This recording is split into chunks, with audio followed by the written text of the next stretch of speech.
Nii ütlen siis igaks juhuks kõigile ära selle, et seda seminari kindlasti salvestame, sest soovime ka edaspidi seda ettevõtlikele inimestele näidata ja jagada.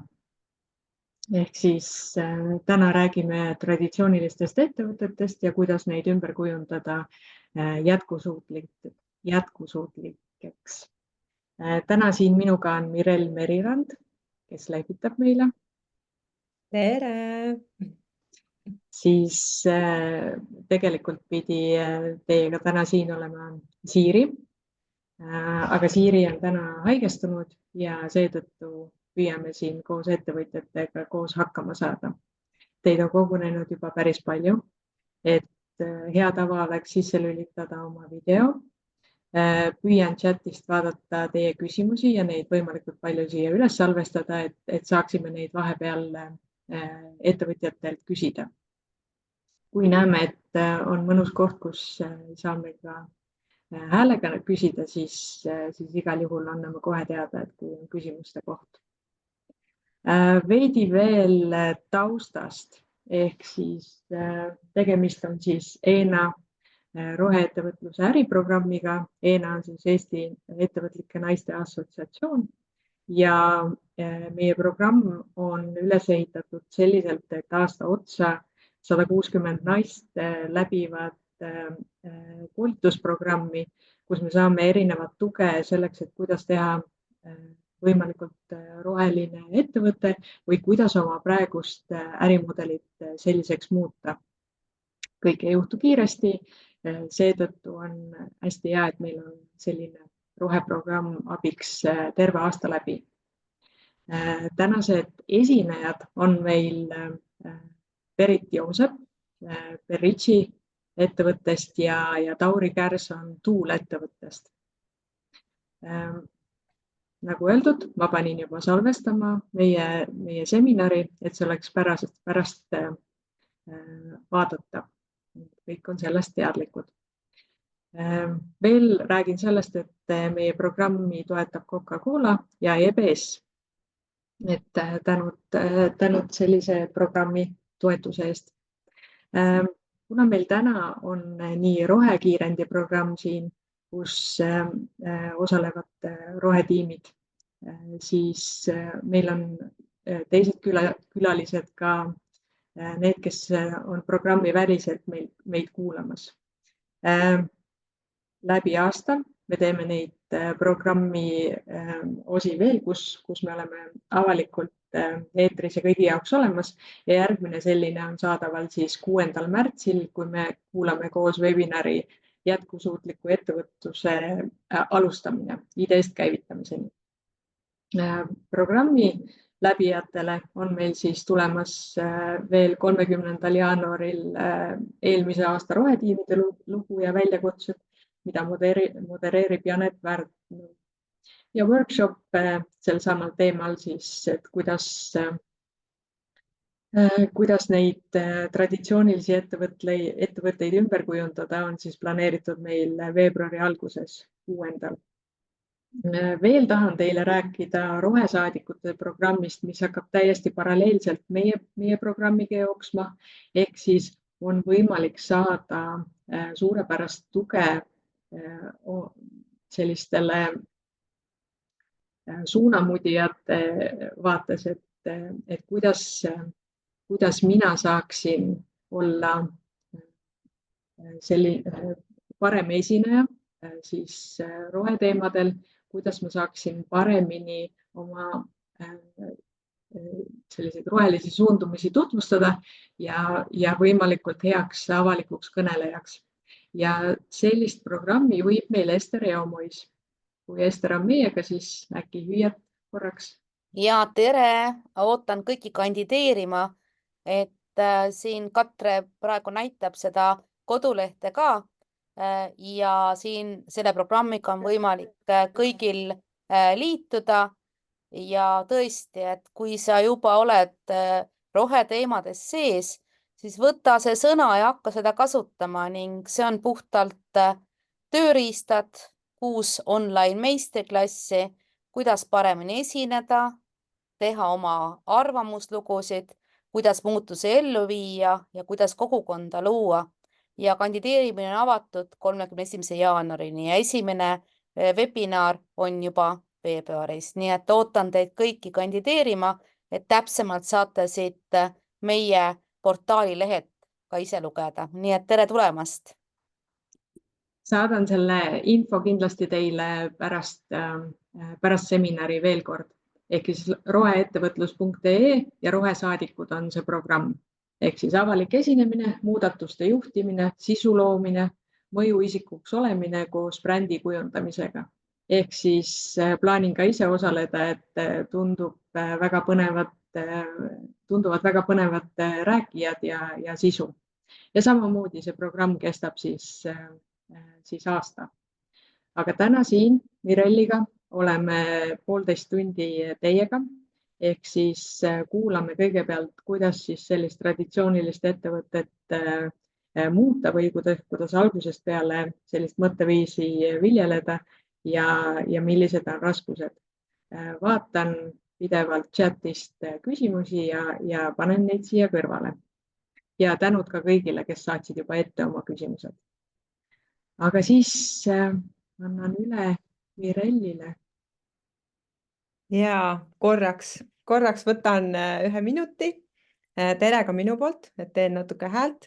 Kohtusime detsembris viimati, kellega kohtusime ja nüüd kohtume jälle ja kohtume kõikide inimestega, kes soovivad keskkonnasõbralikke ja jätkusuutlikke ettevõtteid luua, arendada. Ja ma võib-olla kõigepealt ütlekski seda, et kes nagu natukene seda meie üleskutset siia webinari täna vaatas, et meil on esinejad täiesti erinevatest ettevõtetest. Kosmeetika ja tehnoloogia. Et nagu, mis asja? ja tegelikult ja võib-olla see kõikide peades ei saa samamoodi nii-öelda kokku, nagu see minu peas sai. Aga kes on uudishimulikum kuulaja ja läheb näiteks Berritši koduleheküljele, siis sealt me näeme looduskosmeetika, sinu naha loomulik jõud. Ja kui me nüüd ruttu hüppame Tuule kodulehekülje peale, siis me loeme sealt, et esimene eestlaste arendatud ja toodetud maailma kõige vastupidavaim ja loodussõbralikum e-tõukeratas. Ja meile kõik need loodussõbralikud tooted meeldivad, olgu nad siis pealemääritavad või edasiminemiseks mootoriga. Ja on üks, seepärast, et igasugused äriideed ongi väga seinast seina ja taevas on piiriks ja et mitte välistada ja mitte minna liiga ühe sektori põhiseks, siis ongi äge, et meil need esinejad said tulla täna ja et me saame neid teile tutvustada, nad saavad meile rääkida, kuidas nende teekond on läinud sellel keskkonnasõbralikul rajal. Ja kuidas edasi ja võib-olla mingeid toredaid soovitusi teile jagada, kes on alustavad ettevõtted või kes soovivad muuta oma ärimudelit. Ja võib-olla oleme viisakad ja alustame ikkagi naistest. Et Beritist, eks? Ja Tauri võib lehvitada praegu, et kus sa oled seal ja Berit, ja ma saan aru, et sul on mingid toredad slaidid ka tegelikult jagada ja sa võidki täitsa vist nüüd selle jagamise üle võtta.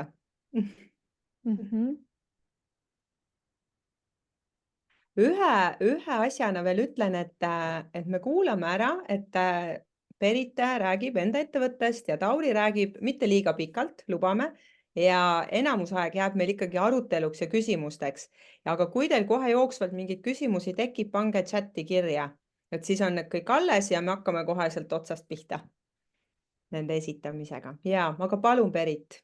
Jaa, suur aitäh, et jah, mina siis olen Berit, Berritši brändi üks loojatest ja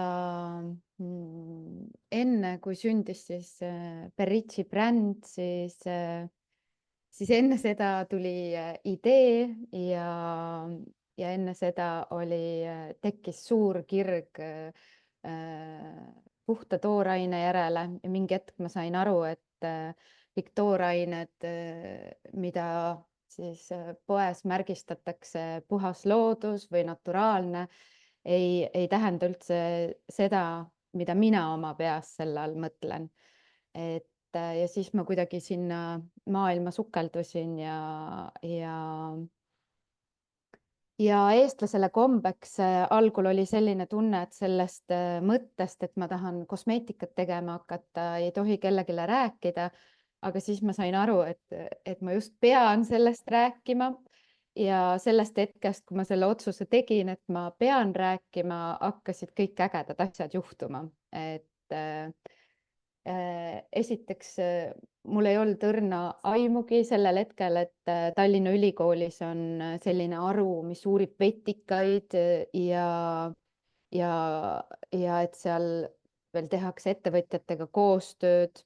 Aga kõik tänu sellele, et ma lihtsalt hakkasin oma ideest rääkima, sain ma inimestega tuttavaks ja järgmine jälle soovitas, et tegelikult ma sain ka enda peas nagu selle müüdi, et justkui, et eestlane ei ole lahke, eestlane on väga lahke ja ma arvan, nii palju heategusid, kui mulle too hetk nagu tehti ja kogu aeg jagati igasuguseid kontakte ja mõeldi minuga kaasa, et ma elu sees ei arvanud, et ma sellise osaliseks üldse saan. Ja sellest hetkest siis, kui me saime kontakti Tallinna Ülikooli, hakkas siis päriselt Berritsi bränd nagu ilmet võtma ja seal me kohtusime siis Rando Tuvikesega, kes on ka siin pildil, et prillidega härrasmees ja eelnevalt ei olnud siis uuritud sellist vetikat nagu Furcellaria, ja siis tänu nendele uuringutele me saime Eesti Läänemerest korjatud vetikast teada palju rohkem, kui enne tema kohta teati, et seda toorainet saab ka kasutada kosmeetikas ja et tal on väga palju häid omadusi siis kosmeetikatööstusele. Ja kõige algselt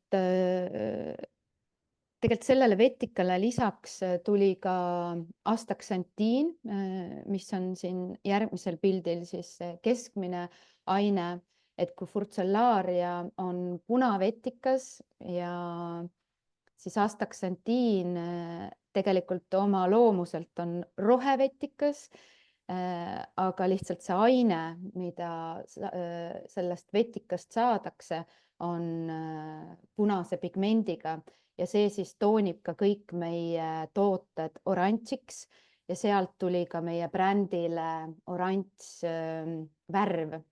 Et siin on siis näha, kus kõik või enamus meie tooted on oranži värviga ja kreemid ja ka mõningad tooted on siis oranžiks toonitud, et see ei ole värv, vaid see on reaalselt selle astaxantiini mõju ja astaxantiini kohta siis räägitaksegi, et ta on ülimalt võimas aine. Mingid kirjandused ütlevad, et ta on siis üks võimsamaid aineid looduskosmeetikas ja siis me saime ka aru, et vetikad hakkavad olema meie sellised trumpkomponendid ja sealt ka kasvas meie soov nii-öelda edasi, et ka pakendid oleksid loodussäästlikud, et me ühtepidi võtame veest, võtame enda trumpkomponendid, et siis teistpidi, et me küll toodame pakendeid, mille sees ju meie tooted peavad olema, aga et nad oleksid võimalikult siis loodussäästvad, nii palju kui kosmeetikatööstuses seda annab teha. Et siis, kui me olime juba mõnda aega turul olnud, siis meie radadele sattus selline ettevõte nagu Neular, kes siis teeb plastist terrassilaudasid ja kuidas meie siis nendega koostööd teeme, ongi see, et meie plastist osad siis me saadame need Neularisse ja reaalselt toimub nii-öelda ümbertöötlus, et mitte ei ole see, et me kogume enda plastist pakendid kokku ja viime ise kuskile prügikasti, mida võiks ka klient teha, aga siis me reaalselt saadame need ümbertöötlusesse.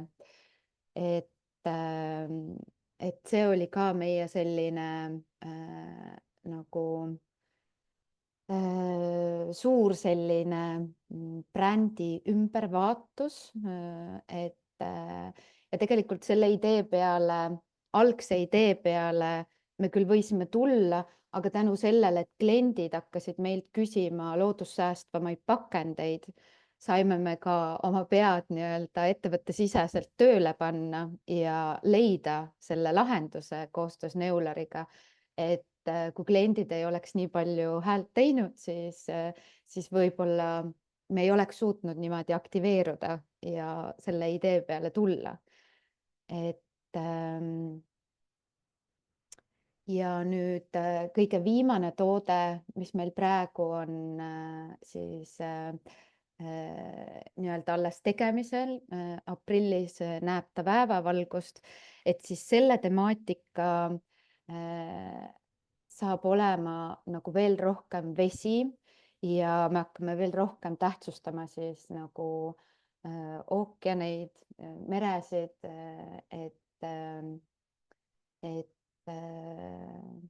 et ühesõnaga väga põnev teekond on olnud. Berritsi bränd on tänaseks 6 aastat, selle aasta oktoobris saame me 7-aastaseks, et väga palju üles-alla toimetamisi on olnud,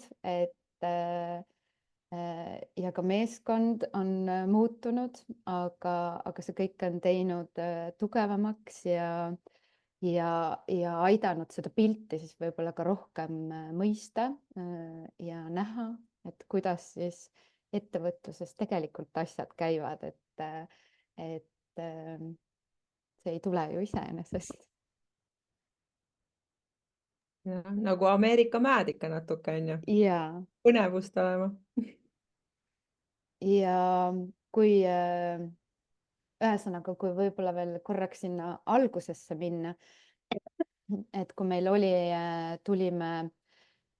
meil on hästi palju nagu selliseid tähendusi meie brändis olnud, et kui vaadata meie brändi B-tähte, siis seal sees on tegelikult number 13 ja me olime määratlenud ennem, kui me seda nagu B-tähte vaatlesime, olime me määratlenud, et meie brändi kuupäevaks peab saama 13 oktoober.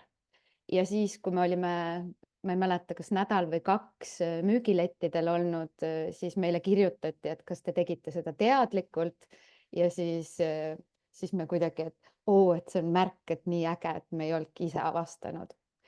Siis see, kuidas sündis Berritsi nimi, et see on tegelikult sündinud minu nimest, Berit, et mind on lapsena siis kutsutud Per ja siis me panime väikse i sinna ja siis tuli she ehk et see tähendab siis energiat või sellist, et selle nime tõlgendus ongi siis, et Berit on pannud sinna kogu oma hinge. Ja kõige esimene nagu selline vetikate märkamine tuli meil üldsegi tegelikult ühelt perereisilt, kerin siin paar pilti, kus me siis, siin ongi see Kaabuga meesterahvas, kes siis puhastab vetikaid kala või võrkudest ja kui me käisime siis mere peal tripil ja nägime, et need inimesed, kes seal neid vetikaid võrkudes puhastavad, et nad on ise näost nii krimpsus, aga nende käed on siledad kui beebipeppu ja siis kuidagi sealt see idee meile nagu mõttesse jäi ja vetikad sealt meid nagu endasse neelasid. Üks küsimus on vahepeal, võib-olla sealt päris algusest, et nüüd, kui sa juba teadsid, et vetikates võib selline vägi olla, et kuidas sa oskasid ülikooliga koostööd teha? Tegelikult see oligi jällegi lihtsalt see, et me tutvusime ja tutvusime ja tutvusime inimestega, et me algselt ei tahtnud üldse vetikatega nagu töötama hakata, vaid meil oli koostöö ühe lambakasvatajaga ja lambavillast on võimalik välja võtta siis lanoliini. Ja see meesterahvas siis seda tegi, aga kuna tema ei saanud enda dokumente korda, siis ja hästi tugevalt tuli ka see vegan teema päevakorda, siis me saime aru, et me peame selle lanoliini kõrvale jätma, et lanoliin on ka tegelikult väga hea nahaniisutaja ja ta on väga sarnane siis meie näonaha tekstuurig või ma ei oskagi siia praegu sõnu leida, aga ühesõnaga, et ta väga hästi sobib just meie näonahale. Aga ja siis kuidagi keegi soovitas jälle järgmist inimest ja siis mingi hetk oligi, et keegi tutvustas meile Tallinna Ülikooli ja ütles, et tema teab, et seal on, uuritakse vetikaid ja samaaegselt ma just uurisin ka EAS-ist toetuseid ja EAS pakkus innovatsiooniosaku toetust, et kui mul ei oleks seda toetust olnud, siis ma ei oleks ka julgenud Tallinna Ülikooliga koostööd teha, kuna need summad too hetk tundusid üüratult suured teha Tallinna Ülikooliga koostööd. Ja ma mäletan ka seda kõige esimest korda, kui me siis Randoga kokku saime, et siis see sõnavara, mis temal oli ja mis meil oli, et siis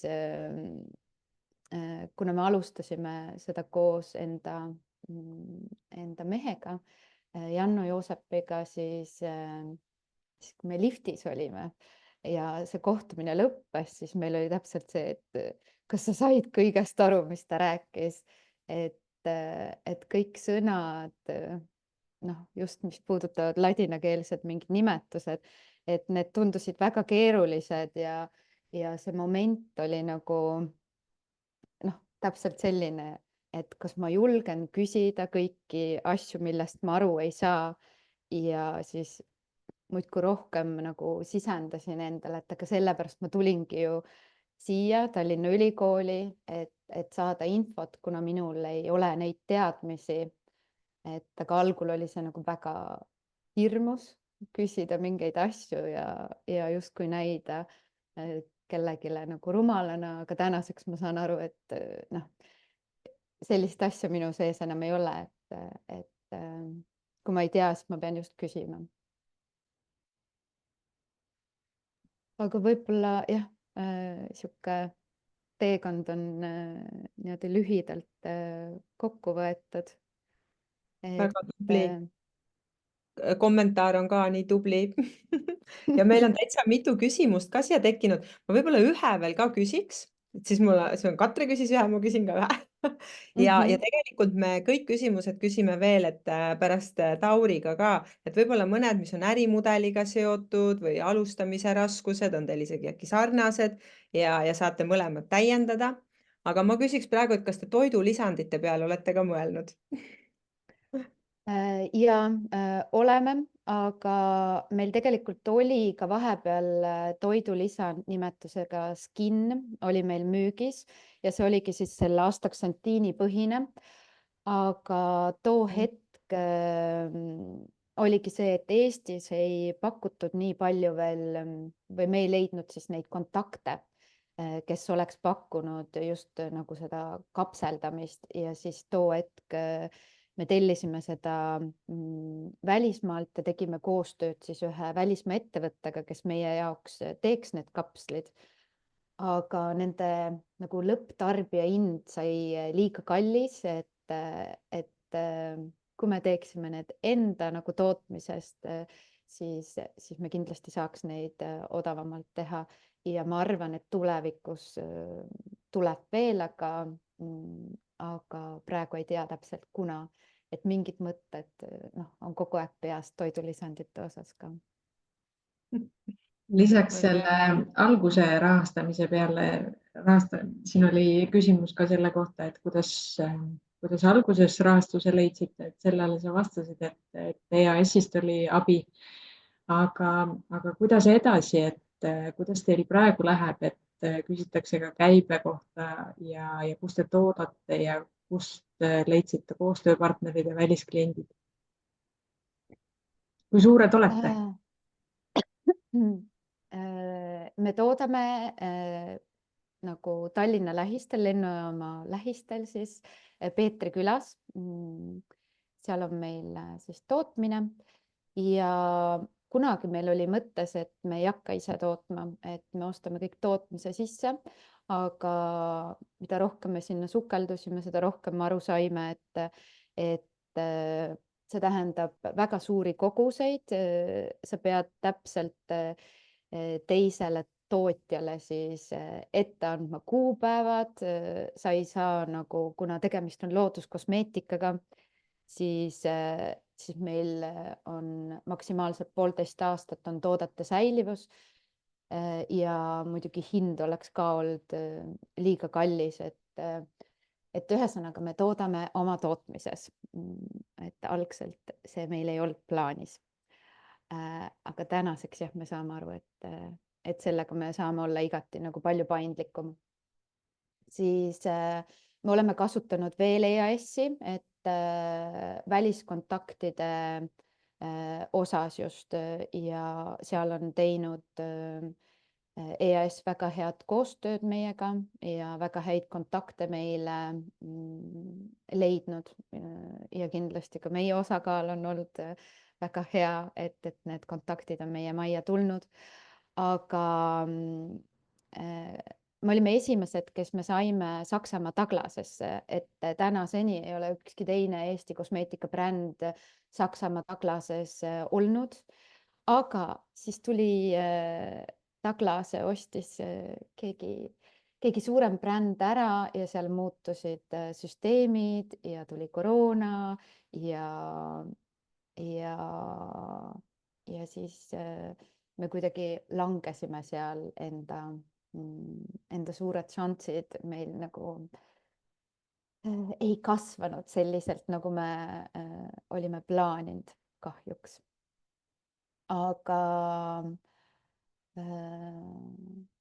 Aga selles mõttes välismaal on tegelikult väga raske saada, et igatahes meil ei ole tulnud see nagu nii lihtsalt kui Eesti edasimüüjate kontakte saada ja Eestis kuskile müüki saada, et Eestis on tõesti olnud nagu üllatavalt lihtne. Aga me oleme praegu Saksamaa Amazonis ja töötame veel, et teistesse Amazonidesse või teistesse riikidesse veel saada. Ja natukene oleme Taanis, natukene oleme, kus me veel oleme. Nüüd me saame Eesti Taglasega on meil leping sõlmitud ja me saame siis Läti ja Leetu Taglasesse ka sisse, mis on ka väga suur asi. Et me ei ole veel väga suured, aga me kindlasti tahame mingi hetk palju suuremaks kasvada, aga meie eesmärk ei ole kasvada L'Orealiks, et selles mõttes. Siin siis niimoodi, et kas Eesti turg praegu rahuldab teie ettevõtte vajadusi? Ütleme nii, et me saame hakkama ja alati saab ka Eesti turu peal tegelikult veel paremaid tulemusi teha, et aga me saame ilusti hakkama. Hea kuulda, vahest tasub püsida ka väiksena. Enne kui me peame Tauriga edasi minema, Tauri kogemuslooga, siis natuke on küsitud ka komponentide kohta, et kas kasutate Eesti vetikaid ka, kust kust saaks lugeda nende komponentide kohta rohkem ja on hästi palju kiidetud erinevate kreemide ja seerumite sisusid, aga küsida ka, et kui on tekkinud ärritus, kuidas rohkem lugeda nende komponentide kohta?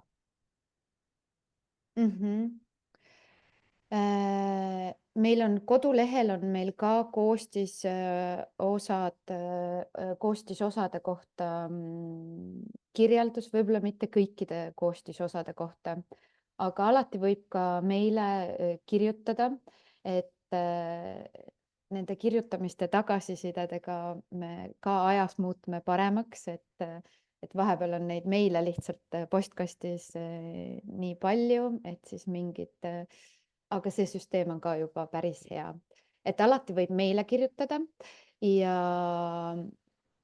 üldiselt, et vetika, me saame siis Furcellaria lumbricalis vetikat saame me Eestis, seda toodab siis Estagar, et Estagariga on meil väga head koostööd ja teisi vetikaid me Eestist ei saa, et teised vetikad tulevad siis, Astaxanthin tuleb meil Islandilt ja seda just kasvatataksegi kasvandustes, sellepärast et kõik vetikad on hästi erinevad, et mõned vetikad on üldiselt nagu merede puhastajad ja mõned vetikad siis peavadki kasvama kasvandustes, et nad meie kreemide sisse või toodete sisse ei tooks mingeid lisakomponente, et siis Furcellaria võetakse just nagu noore taimena ära. Noor taim on siis kuni 3 aastat, kuni 4 aastat, et ja, aga ühesõnaga erinevatel vetikatel on need nagu erinevad. Ja mõtlen praegu, mis seal küsimuses veel oli. Vist ei olnudki või? Ja vist on okei. Ma vaatan, et siin järgmised küsimused on sellised, mida võib-olla on juba hea vaadata koos Tauriga, et kuidas alustasite ja kuidas tööd jagasite ja nii edasi, et julgustada päris alguses olevaid roheettevõtjaid. Aga äkki me edasi läheme Tauriga ja siis ma siit järjest salvestan küsimusi edasi. Aga aitäh praegu. Aitäh. Väga inspireeriv ja nii, Berit vist võib lõpetada jagamise ja siis ja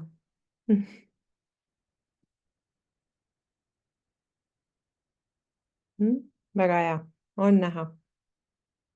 Ennem oli parem. Ja ma avastasin, tere ka minu poolt, ma avastasin, mul mikrofon oli veel hääletu peal, nii et kas nüüd on kuulda? Ja, kuuleme. Väga tere. Tere ka minu poolt siis kõigile naistele ja mõni mees oli ka nimekirjas, nägin, et ka neile. Et mina tulin siis tuulest rääkima, et räägingi siis lühidalt võib-olla paar sõnaga endast, et kuna te olete kõik või paljud on siin ka tegelevad ettevõtlusega, et siis ma olen tuules nüüd sellises positsioonis nagu tegevjuht ja nii, kas nüüd läheb edasi ka või? Nii slaidid, Alex, nii. Et ma olen siis tegelikult eelnevalt asutanud veel 2 ettevõtet, et kunagi oli selline ettevõte nagu Autolevi, mille ma asutasin, selle ma siin Foorusele, see oli ka roheettevõte, et panime siis autosi ühiskasutusse, isiklikke autosi, et igaüks saab enda isiklikku autot välja rentida, sellega raha teenida ja oma kulusi vähendada, mis nüüd praeguse automaksu tuules on veelgi olulisem võib-olla kulusi vähendada. Järgmine ettevõte oli mul Patchtech, küberkaitseettevõte ja siis nüüd pärast seda Autolevi müüki ma tegelikult otsustasingi, et ma vahepeal ise uut ettevõtet ei asuta, vaid lähengi panustama teise ettevõtte edusse ja olengi siis nüüd olnud juba 7 kuud tuule tegevjuht. Ja ma pean ka tänama EBS-i väga hea hariduse eest, mis ma just kevadel omandasin, et siin alguses tänati EBS-i, et on sponsor, et ma olen ka väga rahul EBS-i haridusega, et kui ettevõtja tahab ennast natuke täiendada, et siis tasub täitsa käia. Siis natukene võib-olla vabatahtlikust tööst ka ja hobidest, et ettevõtjana, et väga lihtne on ööd ja päevad läbi töötada. Aga lühiajaliselt on see okei ja lühiajaliselt jõuad seda teha, aga pikaajaliselt ei jõua. Ja siis ongi hea enda päevadesse ja nädalavahetustesse otsida selliseid meeldivaid tegevusi, mis siis kisuvad enda poole niimoodi, et ei saagi ainult ettevõttega tegeleda. Et öeldakse küll, et hea on enda töö ja hobi ühildada, aga vahepeal on hea ikkagi nagu natukene täitsa teist tööd teha ka või teist asja, mis rutiinist välja võtab. Et minule siis väga meeldib klassikalisi mootorrattaid ja autosid taastada ja maastikurattaga sõita, et see on see, millega ma saan õhtuti nädalavahetusi tegeleda vahepeal ja aitab nagu täiesti lülitab pea välja ja soovitan kõigil nagu mingisugune hobi endale otsida, kellel juba ei ole. Siis natukene sellest taustast, et tegelikult Tool on asutatud sellise ettevõtte poolt nagu GoModule OÜ. GoModule OÜ on IoT device, pakub siis kõigile väga suurele osale maailma siis kergliikuritele. Ja kui nad seda tegid, nad avastasid, et väga paljud skuutrid on väga lühikese, need tõukerattad on väga lühikese elueaga. Ja siin te näete illustreerivad pildid, millistest kuhjadest need on, et mis on juba pealt näha tegelikult tunduvad korras, aga neil on midagi iga ja nad läksid nagu päris kiiresti käivalt maha, et nad kestis kuskil 3 kuni 18 kuud algusaastatel. Nii, ja samamoodi oli veel probleem see, et need oli nagu raske opereerida, et põhimõtteliselt, kui sul sai aku tühjaks, sa võid selle tõukeratta panema kaubiku peale ja selle kaubikuga viima laadima ja pärast sama targalt linna tagasi sõitma selle täisakuga kaubikuga või täisakuga skuutriga ja kaubikuga need laiali vedama. Ja muidugi olid osad olid ebamugavad, olid ohtlikud sõita ja siis saigi kokku 4 probleemi, mida tuli lahendama hakata. Ja siis mõeldigi, et davai, et teeme selle korda. Tehtigi siis selline tõukeratas, mis on modulaarne, kõik jupid käivad ära, midagi läheb katki, saad ära asendada väga lihtsasti ja kiiresti. Siis eluajast rääkisin, et varasemalt oli seal kuskil 3 kuni 18 kuud see eluiga. Nüüd esialgu, kui see arendati tõukeratas, eeldati, et 5 aastat on eluiga. Nüüd tänaseks me oleme 5 aastat Eesti turul opereerinud ja need tõukerattad, mis meil olid esimesel aastal panime tänavale, need on nüüd seal ligi 10 000 kilomeetrit sõitnud ja nad ikka sõidavad edasi. Sest kogu aeg vahetatakse osasi modulaarselt ära ja need tõukerattad, suur osa varuosa on 5. aastaks ka juba ära vahetatud. Ehk siis see põhise raam ja mingid lenks ja sellised põhivaruosad, mis on nagu suured ja rasked, need on siis samad, aga kummidetailid ja plastikud, et need siis käivad vahetuses ja piduriklotsid samamoodi, mis on ka loomulik kuluosa. Ja saadi kokku, et tänaseks me ennustame, et me suudame veel vähemalt 3 aastat nende tõukeratastega opereerida, mis esimesel aastal välja läksid, ehk siis 8 aastat, siis selle 3 ja siis 18 kuu pealt, mis on 1,5 aastat, me saime 5 aasta peale ja eeldame, et saame 8 aasta peale tegelikult. Nii. Jah, juba mainisime modulaarne disain ja tegelikult see tugev põhiraam annab selle stabiilsuse ja hea kontrolli, et on mugav sõita, et ma olen nüüd ise käinud, kui ma nüüd Tuuleametisse sain, käinud Helsingis, Stockholmis, Milanos, Londonis, kõik erinevad maailma need operaatorid läbi proovinud tõukerattad ja meil on küll 5 aastat või 6 aastat vana disain võib-olla juba, aga see on ikkagi maailma kõige parem tõukeratas. Kasutusmugavused just, mugav sõita, mugav asend, pidurdab hästi ja nii, ja mis on veel selle juures hea, et me oleme saanud need komponendid suure osa tegelikult Eestis toota ja Eestis selle tõukerattaga varuosadest kokku panna või juppidest, mis on siis üle maailma kokku tulnud. Ja väga palju tellime juppe, aga peamiselt kõik metalliosad on Eestis kokku keevitatud, Eestis kokku pandud ja meile siis antud ja meie siis oleme siis pannud need ülejäänud plastikosad ja kummiosad külge ja saamegi tõukeratta kokku. Jah, lühidalt siis ongi, et väga suur osa on taaskasutatud materjalidest ja väga suur osa materjali, mis meil ka kasutusse läheb, neid saab uuesti taaskasutada pärast seda, kui nad on oma elu ja siis tõukerattana ära elanud. mida sulatatakse, mida ümber töödeldakse ja leiab siis endale uue tee siis uue materjalina või uue tootena. Ja kui alguses mainisin ka, et tõukerattad pidi ka kokku vedama linna pealt ja tuuma laadima, siis see oli ka üks suuremaid innovatsioone tollel hetkel, et akud olid väljavõetavad ja toodi akud ainult laadima ja tõukeratas ise jäi tänavale, sai uued akud ja sõitis edasi. Lisaks sellele on see modulaarne disain näitab ka teha tänaval hooldust. Ehk siis ei ole vaja ka seda tõukeratast vedada hoolduspunkti, vaid jälle samamoodi võetakse katkine jupp küljest, pannakse terve jupp külge. See on nüüd see koht, kus me tegelikult nüüd ei ole võib-olla seda täiel määral ära kasutanud, seda tänaval tegemise hooldust, mis nüüd mina nüüd olen ka järjest rohkem teemast toonud ja järgmisel hooajal me suurendame veel selle osakaalu.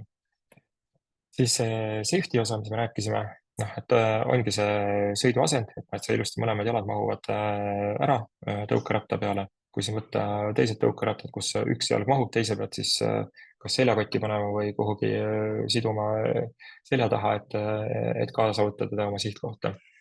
Ja mis on veel võib-olla meie tõukeratta puhul nagu hea, et see pidurdusmaa on väga lühike. Ja mis teeb selle pidurdusmaa võib-olla, pidurites me räägiks võib-olla pikemalt, kus tuleb ka see sustainability veel rohkem sisse. Et kui teistel on niimoodi tehtud, on esi-tagapidur ja kui sa näiteks pidurdadki tagapidurit, tagapiduri on ka väga järsud, võid kukkuda, siis meil on tehtud niimoodi, et meil on üks piduri siis kang. Kui sa ühte pidurit õrnalt puudutad, siis esimese hooga hakkab tagamootor hoopis laadima akut. Ehk siis kuskil ühe aku tsükli ajal, kui sõidetakse 24 kilomeetrisse ühe akuga sõita, laetakse kuskil 5% akut tagasi selle pidurdusega. Ja kui pidurdad rohkem, siis rakendub alles mehaaniline esipidur. Eks tänu sellele on see natukene ohutum, et sul ei lähegi tagaratas ei saa mitte kunagi blokeeruda, sest sa pidurdad ainult esiga. Ja kui raskus läheb ette, siis esiratas ka ei saa blokeeruda, sest lihtsalt kogu füüsika tuleb mängu. Ja samal ajal tegelikult seesama energia, mis hoo ülesvõtmiseks läks, läheb ka osaliselt tagasi laadimisse. Vot.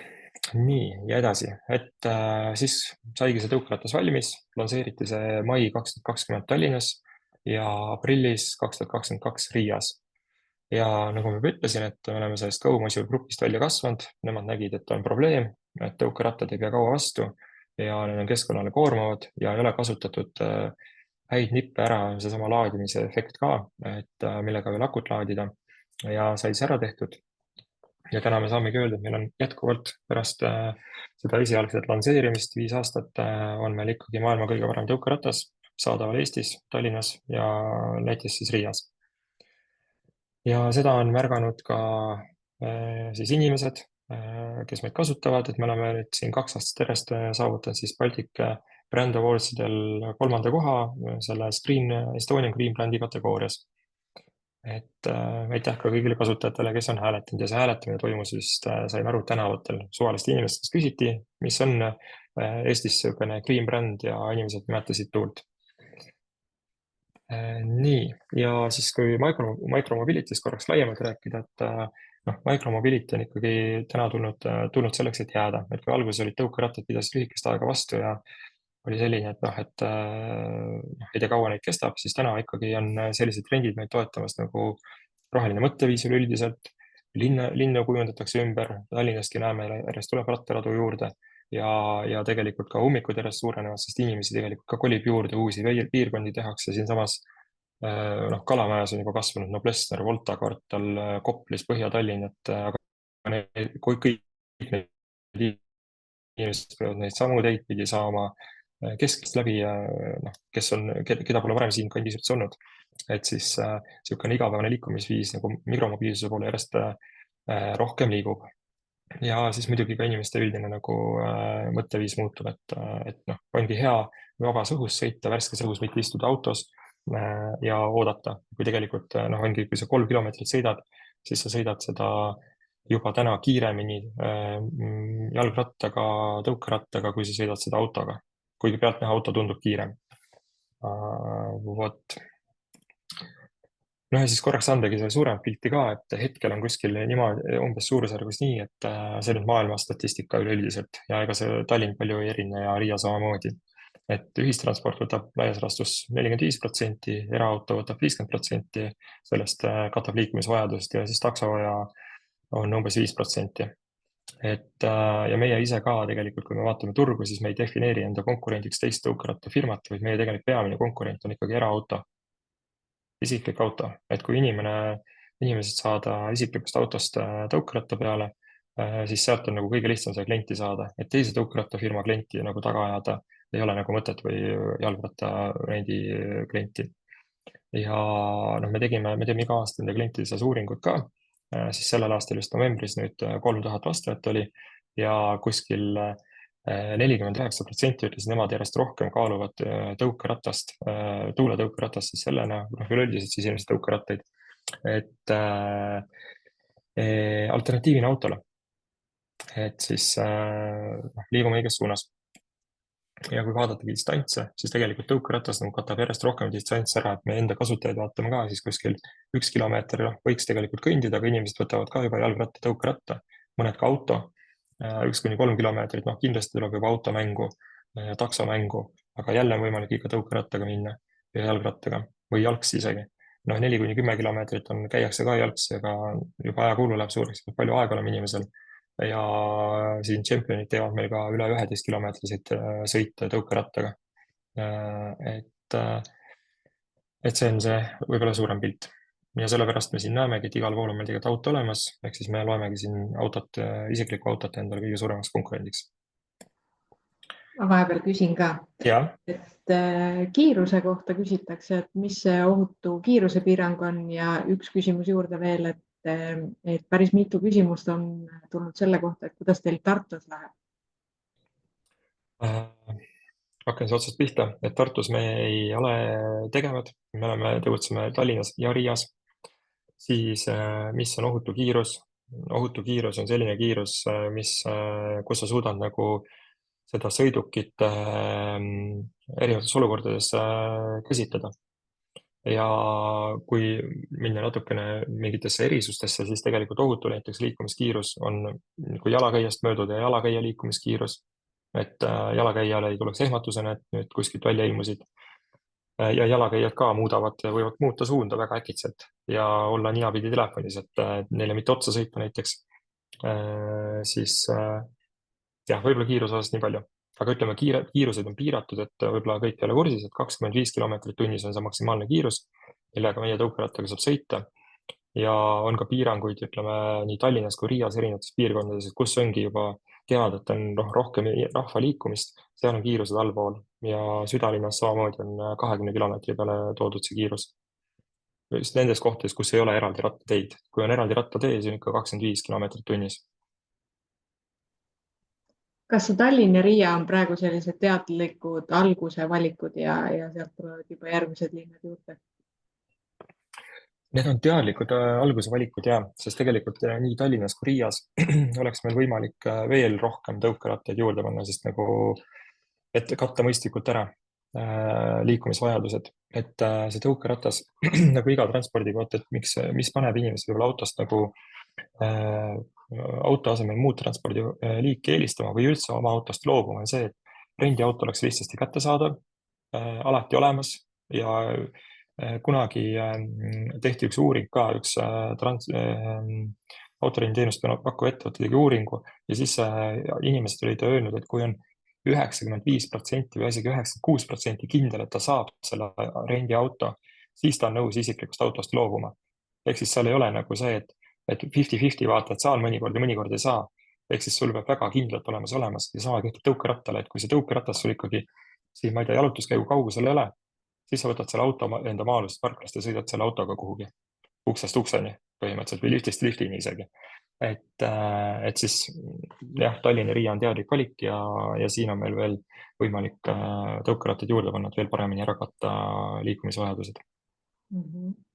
Veel inimesi huvitab tootmine, et sain aru, et kogu tootmine on Eestis ja kogu tehnoloogia on ka Eestis välja mõeldud.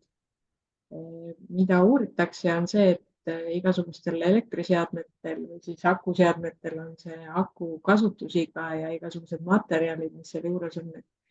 Et kuidas olete seda lahendanud, et kui kaua need vahetatavad osad vastu peavad ja kas kui suur probleem see akude teema on? No akud peavad enamasti vastu, seal on kas laadimistsüklite arv või siis on aastad. Enamasti me jõuame laadimistsüklite arvuga kuskil 3-4 aasta peale, et see aku on nagu otsas. Ja siis need akud lähevad ümbertöötlemisele. Ja akudel tekib ka vahepeal, neil on ka plastikosasi, neid plastikosasi me siis vahetame, et ei ole, et mingid ja pistikud samamoodi kuluvad võib-olla enne ära, kui need aku sellid siis ise, et neid pistikuid me vahetame ja aku läheb maha kandmise sellel hetkel, kui see sell ise on nagu ära kulunud. Või siis on ka seda tegelikult, et mõnikord läheb see plastik katki, siis see aku saab vett ja siis ta ka enam ei ole, ühesõnaga ta ei ole enam ohutu, et võib tekkida probleeme ja siis neid lähevad ka ümbertöötlemisele.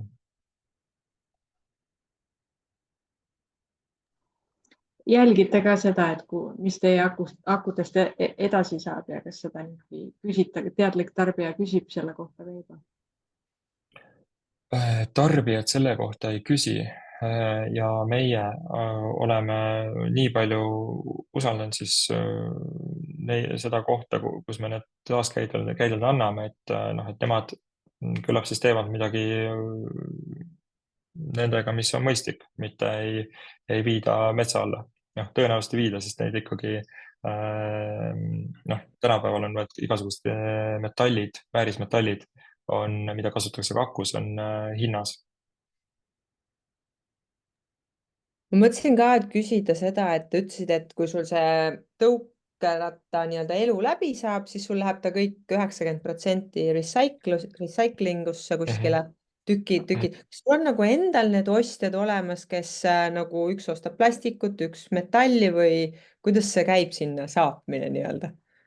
No tegelikult tänapäeval käib see ikkagi niimoodi, et meie maksame selle eest, et need ära viidaks, et keegi ei osta meie käest plastikut, et täna veel ei ole prügi kuld, aga ma arvan, et see läheb veel nagu aastaid, kui prügi muutub kullaks.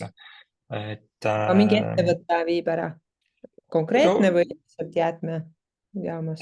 Tavalised jah, jäätmeettevõtted, et ma ei tea, Ragn-Sellis näiteks ja lihtsalt sellistele jah.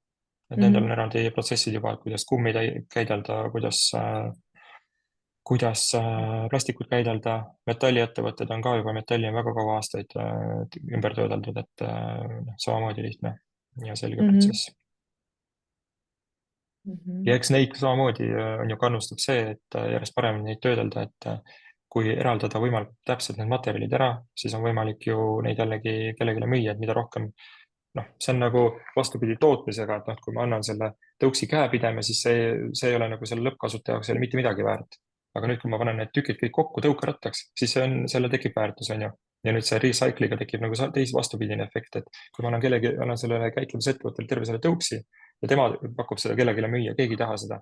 Nüüd, kui ta võtab selle käepideme sealt küljest, see on puhas kumm, siis keegi on nõus sellest maksma, et see jällegi väärindada. Ja, nii. Vaatame pärast küsimusi edasi. Näeme, siis võtame, ega mul vist palju slaide enam ei olegi. Ja kui rääkida nüüd sellest, et kuidas siis neid tõukerattaid kasutatakse, et algusaastatel me nägime, see nüüd Transpordiameti statistika, et kui algusaastatel me nägime, et hästi palju tehti fun'i, et oligi enamik sõidudel fun'idest proovida, nii lõbus, sõidetigi 4-5 ja perega ja oli ka vaba aja veetmise viis, siis tänasel päeval on see fun nagu siin kukkunud ja transpordi lihtsalt punktist A punkti B liikumine on see, miks tõukeratast kasutatakse. Enam ei ole nagu fun'i, et lihtsalt ongi hommikul lähen tööle, tegime kliendi uuringu, ongi inimesed sõidavad enamasti tööle, kasutavadki kas päevas mitu korda või nädalas mitu korda, et jõuda lihtsalt kiiremini kuhugi ja vältida siis ka võib-olla autot või ka ühistransporti. Ja kui me, siin Transpordiameti statistika jällegi, et see tõukeratta kasutatavus on ka üles läinud, et kui palju rohkem inimesi seda nagu kasutab kogu oma transpordimiksist. Vot. Siis jah, nagu ma ütlesin, ühesõnaga inimesed liiguvad nüüd punktist A punkti B puhtalt, et ei ole enam see fun. Ja kliendid, jällegi see tagasiside küsitlus, et siin muidugi on jah, tuleb silmas pidada, et 80% kes eelistavad tuuletõukeratast, need on tuulekasutajad. Et ühesõnaga need kliendid on nagu väga lojaalsed ka, et meiega püsida. Ja siis jah, üks niisugune vähe kuulsam tsitaat on ju, et mida Farhad Manjoo ütles, et on näinud tulevikku ilma autodeta ja et see on amazing, et loodame, et siis läheb järjest rohkem ilma autodeta ja saame seda kiiremini punktist A punkti B ja vähem stressivabalt. Aitäh! Võib-olla ma kohe küsin siia see paar slaidi tagasi, kus see käituja, tarbija käitumise muutus oli, et for fun ja for work, on ju. Et kas te seda oskasite ette näha, prognoosida või tuli see kuidagi tagantjärgi või kuidas oli teil mingi aimdus? Seda on nüüd siin hinnanud erinevatel aastatel Transpordiamet ja kas me oskasime aimata seda ilmselgelt, et see on ju kiirem viis punktist A punkti B liikuda. Et ja teistes riikides oli see juba olemas ka, eks ju, vist, et nagu hea näide. Teistes riikides oli olemas, et see nagu kasvav inimesed kasutavad, et kui me 2020 hakati, nagu ma eespool rääkisin ka, et nad nägid, et tegelikult inimesed kasutavad väga palju ja nad kasutavadki nii palju, et tõukerattad tulevad katki lihtsalt väga ruttu. Et siis oli vaja nagu vastupidavat vaja. Ja tõukerattaga on ikkagi nagu lihtsam, et sa võtad auto parkimiskohta, vaata raske on leida nii suurele asjale parkimiskohta. Aga tõukerattaga on natuke lihtsam, muidugi seda ka, kusjuures see on järjest rohkem piiratud, kui me vaatamegi, et milline transpordiliik on kõige rohkem reguleeritud, siis nagu võib praegu juba päris julgelt öelda, et tõukerattad ja micromobility, et autodega, mis piirangud sul on, vaata, et näiteks Eestis ka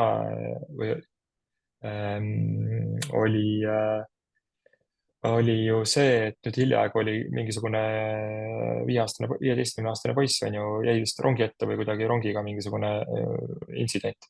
Ja keegi ei räägi, et rongid peaks ära keelama või et rongide sõiduaegu peaks piirama või rongi peaks üldse vähemaks võtma. Aga kui tõukerattaga juhtub mingi õnnetus, siis on kohe, et kiirused maha, äkki peaks üldse ära keelama päeva pealt, et Eesti kontekst on see, aga maailmas käib nagu samamoodi. Et kui tõukerattaga midagi juhtub või siis on kohe suur probleem, kohe piirame kõike, paneme kinni. Aga samal ajal autode õnnetustes on Eestis sureb 50 inimest, enesetappe Eestis tehakse 200. Et ja siis me käime siin, tegelikult meil iga nädal on kohtumised, ka iga nädal või iga kuu linnavalitsustega, et rääkida ohutusest nii edasi, on ju Transpordiamet on kaasas, politsei. Samal ajal vaatame, võrdleme enesetappe 200, liiklusõnnetust 550, et 50 inimest, siin ongi meil üks kuulaja küsinud, et kas rattateede puudus on teile ka kaikaks kodaräis, kas Tallinna ja Riia linnad mõtlevad teiega ühes suunas? Ja selles mõttes on see on muna ja kana küsimus, on ju, vaata, et ei ole nagu neid kergliikureid väga palju, siis ei ole ka rattateid vaja. Aga kui rattateid ei ole, siis kergliikureid ka ei saa väga palju sõita, siis meil on ka igasugused piiranguid, et õnneks linnad nagu mõtlevad selles suunas, et tehakse rattateid juurde, et me kuulame uudistest, loeme ka ja ise ka näeme autoga liikudes jälle mingisugune autorada tehtud rattarajaks ja et liigub nagu sinna poole, et see läheb paremaks. Ja need õnnetused samamoodi, et mis tõukeratastega juhtuvad, et eks seal on nagu mitu asja koos, et muidugi väga paljud õnnetust, 30% õnnetust, üle 30% õnnetust juhtuvad joobes seisundis tegelikult, et teavitustöö, et ei ole selle sõiduvahendiga ka ei ole mõtet joobes peaga minna, et siis juhtub õnnetus lihtsalt. Ja see parem infra annab küll selle, et õnnetusi vähem ja inimesed kasutavad rohkem. Et ja. Selle teadlikkuse kohta veel üks küsimus või edasiarendused, et te olete kindlasti ettevõttes mõelnud ka nende kiivrite peale. Et siin on osades linnades kohustuslik kiiver nähtud ette nende renditõukside juurde, aga kindlasti on seesama teavitus ka, et mis põnevaid mõtteid olete selles mõelnud? Me ei ole seda osa nagu nii palju mõelnud, sellepärast, et kiivritega nagu kaasab see probleem, et vaata selle tõukerattaga tehakse, on ju seal, meil tehakse üle 2 miljoni sõidu. Nüüd on see kiiver käinud üle 2 miljoni korra erinevates peades. et ma ei ole nagu kindel, kui hästi see töötab ja nüüd ma jällegi tooksin ju paralleeli sellele, et jalgrattad, need ikka sõidavad ja eratõukerattad on Eestis 100 000 tükki. Et nendel ei ole kiivrikohustusi, et kui sa paned nüüd siia kiivrikohustused, inimesed hakkavad kasutama, siis ilmselt kasutajatavus langeb. Muidugi see turvalisuse mõttes on hea, aga võib-olla siis püsikasutajatel ongi hea, me oleme nii palju mõelnud, me müüme kiivreid, on ju, enda e-poes tegelikult, et on võimalik soetada endale viisakas ilus kiiver ja mõistliku hinnaga, et väga palju sellest letihinnast, kui lähed lihtsalt poodi ostma, et väga palju odavamalt nagu võrdväärset kiivrit. Et pigem nagu ma ütleks sinna poole, teine pool on see, et nagu ma ütlesin, üle 30% õnnetustest on joobes juhtidel, et joobes juht ei pane seda kiivrit ka, et algab ikkagi sellest, et kaine pea, mõistlik sõidukiirus, arvesta enda sõiduoskustega ja juba meil kukub õnnetuste arv väga palju. Okei, viimane küsimus siit, et kas sa ütlesid, et kiivrit saab osta, kas tuuleratast saab ka osta? Neid ei saa osta. Olete mõelnud selle peale? Ei ole mõelnud. Et kui Puhas me nüüd räägime ka, rendibusiness. jah, et kui me räägime ka nüüd pärast võib-olla, et mis soovitused nii edasi on, et siis fookus on ka nagu üks märksõna võib-olla. Kõike võiks teha. Igasuguseid asju. Võiks olla võimalus rentida ka kiivrit eraldi. Jah, täpselt, just. Ja kindaid, sõidukindaid. Ja joobes juhtimist võiks keelata, et kas olete mõelnud? No kuidas seda teha, eks ju? Ja. No joobes juhtimine ongi keelatud. Jah, tegelikult ongi. Aga see on sama nagu autodega, ma nagu toon seda paralleeli, et kui me mõtleme nüüd tagasi 20 aastat, 30 aastat, kuidas me autodega sõitsime, siis oli okei, et kui olidki 7 seltskond, ei ole hullu, on ju, 5 tükki, 6 tükki läheb salongi, üks mahub pagasnikusse. Ja turvavööd olid ebamugavad juba, nad hakkavad hõõruma siit, et jube halb on sõita. Neid ka ei pidanud peale panema. Nüüd me oleme 20-30 aastat edasi. Ma ei tea, ma enam ei ole näinud inimesi, kes ei pane turvavööd või ajavad sihukest juttu, et turvavöö hõõrub ja ebamugav on. Ja see ei ole nagu variant, et keegi pagassi läheb pagasnikusse sõitma. Ja joobes juhtimine samamoodi, et ikka sõideti, nagu nüüd tänapäeval on nagu väga-väga palju kukkunud see. Et see kõik on nagu, tuleb ajaga. Me oleme 5 aastat nüüd siin tegutsenud ja teavitustööd on vaja teha, inimesed õpivad ajaga. Vaatame, ära sõida rongi ette. Siiamaani räägime ju. Siiamaani on kampaaniad, mis sest, et me oleme sõitnud siin rongi ette juba 30 aastat. No Helkuri see teadlikkuse tõstmine käib ka iga talv. Nii et ma ei tea, kogu lapsepõlvest alates iga talv. Jah, täpselt. Et tõukerattaga on samamoodi, et nüüd ongi uus asi, nüüd räägime järjest ja siis üks, et meil peamegi lihtsalt jääma kordama iga aasta, iga päev. Esinejad võivad ka chatti vahepeal vaadata, see on peale alkolukk, puhud ja siis saad sõita.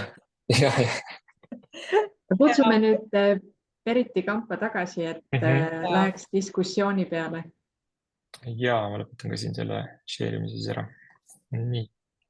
Ma mõtlen, et ma võib-olla esimese küsimusena, mis nii-öelda mõlemale, mis on ka tulnud tegelikult meie oma rohetiimist ja enam ei teagi kuskilt meie kogukonnast ja mis sobib teile mõlemale tegelikult ka, et teil mõlemal on ju palju konkurente, et Tuulel on ju, meil on siin teise brändi tõukse ka sõidab ringi, on ju. Ja no kosmeetikast me üldse ei räägi, eks. Et kas kuidagi see jätkusuutlik ärimudel või see, et te olete nagu, teil on hästi väärtused nagu meie jaoks küll väga õiges kohas või meie kogukonna jaoks, aga kas on loonud ka mõne ärieelise nagu teie ärisegmendis?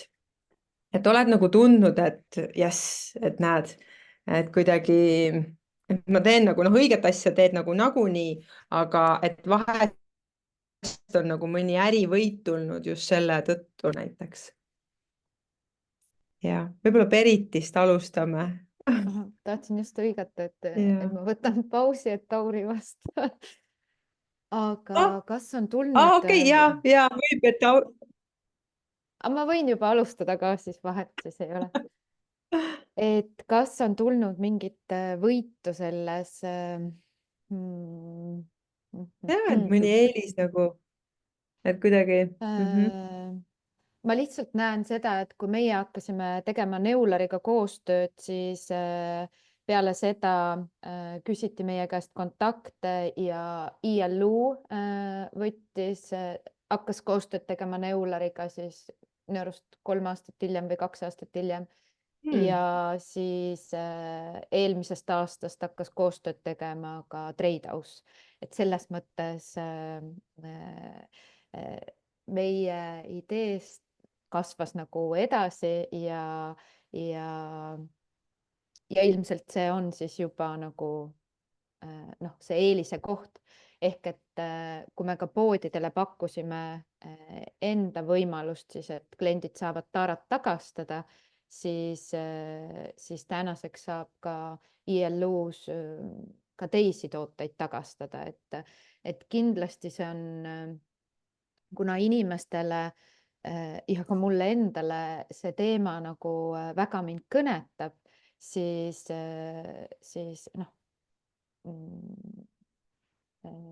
ma arvan küll, et klient saab teha nagu parema valiku sealjuures, kui ta valib mingeid tooteid.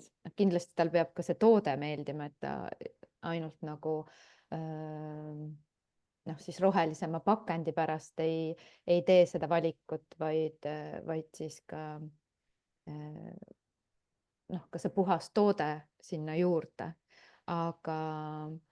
Aga kindlasti annab turunduses ka mõelda mingeid tegevusi, et kuidas siis ka klienti panna tahtma seda taarat tagastada, et selle jaoks on kindlasti soodustus ja ühtepidi on seal nagu win-win, et kui klient saab soodustuse, siis meie võime saada püsivama kliendi suhte ja et me justkui nagu koos toetame üksteist, et see ongi nagu selline, et me õpiks kuulama klienti ja klient julgeks meile rääkida siis oma mõtteid ja siis meie saame pakkuda lahendusi ja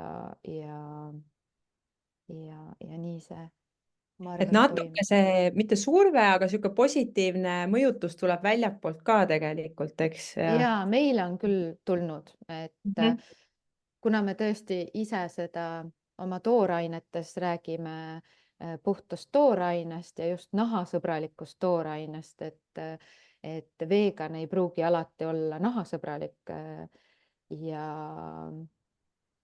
et siis sealt me oleme saanud selle tagasiside. Ja sealt tegelikult sündis ka meil ju uus pakendi idee, mis on refillitav pakend, et klient saab osta Berritsi kreemi ja hiljem ta saab osta ainult täite pudeli siis sinna refill lahendusele. Mul on siin kohe näidis olemas. Ja minul ei ole. Ma just mõtlesin, ma ei tea, kui hästi seda näha on, aga see käib siia. Ta vahepeal vilgub, aga on näha. Siia kaamerale lähemale. Ja see on üliäge. See on väga äge. Kuidas kliendid selle vastu võtsid ja kas neid refillitavaid siis hakati tagasi viima? Ja kuidas seda läinud on? Esimene aasta oligi see ülemineku aasta, et meil oli veel osaliselt ju vana pakend alles, et hästi ei olnud väga mõttekas ju see vana pakend ära visata, vaid me tahtsime ju sellest ka siis nagu lahti saada. Ja siis oli mingi periood oli natuke segadust, aga nüüd on seda vanat pakendit enam ei ole, on ainult see refillitav ja tegelikult nagu väga palju juba ostetakse neid täidiseid, et väga hea meel on selle üle. Väga lahe. Nii, ma arvan, et me tuleme siin veel ringiga tagasi, aga Tauri, kuidas sina ja oma konkurentidega ja jätkusuutlikkusega? Ma ei taha küll midagi, ma ei tea, kas Bolt on, kas on Bolt teie üldse suurim konkurent või on keegi teine? Nagu ma ütlesin, et ikkagi see isiklik auto, aga kui rääkida nagu nendest, kes sarnaseid liikureid pakuvad, siis võib-olla mis meie eelis on nagu, algusest peale oli vaata see eelis, et meil on hästi modulaarne, on ju. Et me saame vahetada kõiki juppe, tänu sellele on kulud väiksemad, sest me ei pea tervet tõukeratast välja vahetama. Tänasel päeval on teised ka sellega järele tulnud, et on ka modulaarsemaks muutnud. Aga ma olen siin mõndade konkurentidega maailmast nagu rääkinud, siis ikkagi tundub, et meil on päris hea tõukeratas, et see sõitude arv, mida nemad saavad teha, teevad ühe remondi ja siis teevad hunnik sõite, et meil on see sõitude arv oli kuskil 30-40% suurem kui ühel väga suurel maailma konkurendil, mitte Boltil, vaid üks teine, keda ma praegu ei hakka nimetama, kuna see info võib-olla ei pea laiali minema, on ju. Aga ühesõnaga seal on meil, näeme, et on eelis, et me Bolti neid numbreid ei tea, aga võib-olla on seal ka eelis või siis on sama palju. Et aga igatahes see asi annab meile eelis, et on vastupidavam ehitatud, siis me saame harvem remontida, rohkem sõita. Kas teil on ka plaanis, olete oma tegevuse ja te ei ole liiga ka, mõlemad olete tegelikult suht noored ettevõtted, aga mingit muutust olete ka juba teinud ja kuidagi on pidanud kommunikeerima oma sihtgrupile või tõuksi puhul? Mis muutust silmas pead? Iganes, mida iganes. Et on olnud mingisugune mingi muutuse elluviimine, mida oled pidanud oma sihtgrupile kommunikeerima, kuidas see läinud on, et kas on, ei ole vist teil veel juhtunud seda? Me ei ole jah, mingeid selliseid suuri muutusi teinud, mis nagu klienti otseselt nagu puudutaks, et eks me teeme seda muutust, et me vaatame ka endale kogu aeg üle, et milliseid varuosi meil kulub ja milliseid me saame nagu taaskasutada, kas me saame näiteks meil oligi rehv läheb katki, on ju, tihti. Ja siis oli vanasti niimoodi, et vahetati seal on velg ja rehv, aga kui tühja rehviga sõita, siis kahjustatakse velge ja pärast seda tegelikult ei saa seda uut rehvi peale panna, siis see ei jää enam õhku pidama. Ja siis oligi see, et pidi välja nagu ära viskama ja rehvi ka, aga rehvi muster oli väga hea. Siis sai tehtud selline muutus, et me paneme sinna nüüd siserehvi, õhukummi nagu sisse. Ehk siis me saame seda velga uuesti kasutada, mis on ära vigastatud tegelikult ja me saame seda rehvi kasutada, mille ilus muster ka auk sees. Eks näiteks niisugune muutus, aga see ei puuduta otseselt kasutajat, on ju, aga see annab meile väga suure võidu selles, et me ei viska nagu asju ära nii ruttu, vaid me saame neid veel kasutada, me saame sinna panna veel võib-olla ühe siserehvi, kui tuleb veel uus auk. Et see pikendas ja see tuli ettevõttele ka võitu, sest välirehv maksab umbes 20-30% rohkem või isegi 40% kui siserehv. Ehk siis tegelikult tuli odavam ka, on ju, et igal juhul tasub seda teha, mitte ainult, et olla keskkonnale kasulik, aga rahaliselt võidad ise. Katre, kas sulle tundub ka ja kuulajad, et kas praegu sa vastasid äkki siin ühele küsimusele, et millist tegevust on kõige raskem olnud sisse viia ja oled kõige rohkem tegelikult hiljem kasu saanud? Seda ma ei vastanud. Mul on siin teistsugune vastus. Aga mulle on, okei. Ja mul on siin natukene üldisem, mida saavad võib-olla teised rakendada. Ma ei tea, kui palju teil siin on rehvivahetuste äris. Ja Berit võib ka seda mõelda tegelikult, et see saab sulle ka, et see on. Et Beriti äris neid rehve ei ole ilmselt, aga see, mis ma ise olen õppinud, et saab Berit võib-olla ka kasutada, on, et kõige raskem on tegelikult seda tegevust sisse viia, tegevusi ja protsesse standardiseerida. Ehk siis, et ongi, kuidas me asju teeme, et ei ole nii, et kogu aeg peab küsima, et keegi kuskil küsib või et alati on kuskilt vaadata ja alati teeme samamoodi. Et näiteks meil on mehaanikuid ju mitu tükki, et üks mehaanik teeb väga hästi oma tööd, on ju, teine ka, kolmas teeb ühte tööd hästi, teist teeb halvasti. Aga kui nad omavahel, ei ole meil standardprotsess, et kuidas me mingit teatud töövõtet teeme, kuidas me vahetame rehvi välja peal, et mis tööriistu me kasutame, milliseid liigutusi, et see on nagu standardiseeritud näiteks. Või samamoodi varuosade tellimisel on ju, et mis need loogikad on, et mitu meest tellimist või tihti annavad hankijad hinnakirja ette, tellid ühe on hind siuke, tellid 500 on siuke, tellid 1000 on siuke, ja vahepeal on veel on ju erinevad numbrid on ju, et mahust sõltub, et siis, aga samal ajal meil on piirang, et okei, me võime neid tellida 1000 tükki ja saame hullult odavalt ühiku hinna, aga me kasutame võib-olla 5 aastat siis seda, ehk siis tekib juurde laokulu on ju, ehk sa pead hoidma seda riiulis ja nüüd ongi siis varuosi on ka on ju mitukümmend, et iga varuosaga ei hakka ju iga, ma ei tea, kuu, kui tellid seda läbi rääkima, et palju me tellime, siis on standardprotsess on ju, et mis on need kriteeriumid või printsiibid, millele peab vastama ja siis saavad inimesed tööd teha. Ei pea kogu aeg tegema koosolekuid või siis mingit Slacki vestlusi.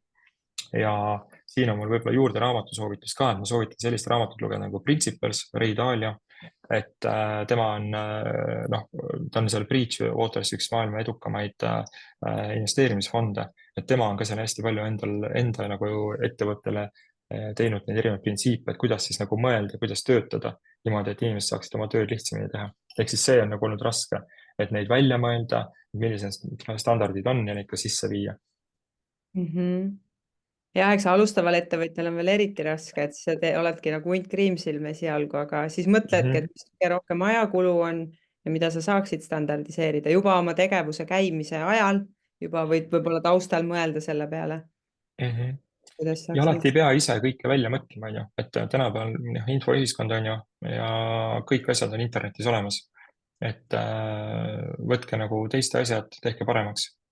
Et alati ei pea olema nagu erinev, et pead olema parem. Nii, mis see raamatu soovitus oli, ütle uuesti? Principles, Ray Dalio. Võid Ma võin selle siia ka meile kirjutada, jah. Ja, võid küll. Beritile sama küsimus. Ja, et võib-olla, jah, ma korraks ütlen üle, et millist ettevõtte arenguetappi või tegevust on kõige raskem olnud sisse viia ja millest oled kõige enam kasu hiljem saanud? Minul oli kõige raskem sisse viia seda, et endale assistent võtta. Ja, sest aga tänaseks ma olen seda teinud ja mul on juba üle aasta oma assistent ja sellest hetkest, kui ma assistendi sain, saan ma aru, kui palju lihtsam mu elu on. Aga need süsteemid, millest siis Tauri ennem rääkis, siis neid me hakkame alles see aasta nagu tugevamalt juurutama, et meil on ka nagu ajaga tekkinud, kindlasti retseptid on meil 100% nagu esimesest päevast alates paigas olnud, et seal ei ole sükest mängimisruumi, on ju. Aga mingid asjad, et kuidas laos ümber käia, kuidas lattu mingeid asju sisse võtta või mis iganes, et need on ka päris palju nagu muutumises olnud, et aga me tunnemegi, et sellel aastal me saame nagu lõplikult need ära nii-öelda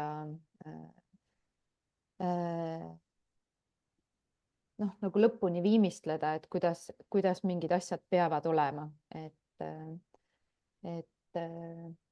need protsessid juba liiguvad sinnapoole, et see on nagu tõesti väga hea soovitus ja tõesti peaks olema nagu algusest peale A ja O või seda võiks kohe käsikäes teha, aga see tähendab ka õudselt suurt distsipliini, et kui mina satun sinna mingi oma tootmise mulli, et mis toode järgmisena, siis minul igasugune distsipliin kaob, et siis peab olema kõrval kindlasti keegi inimene, kes suudab seda distsipliini siis nii-öelda hoida.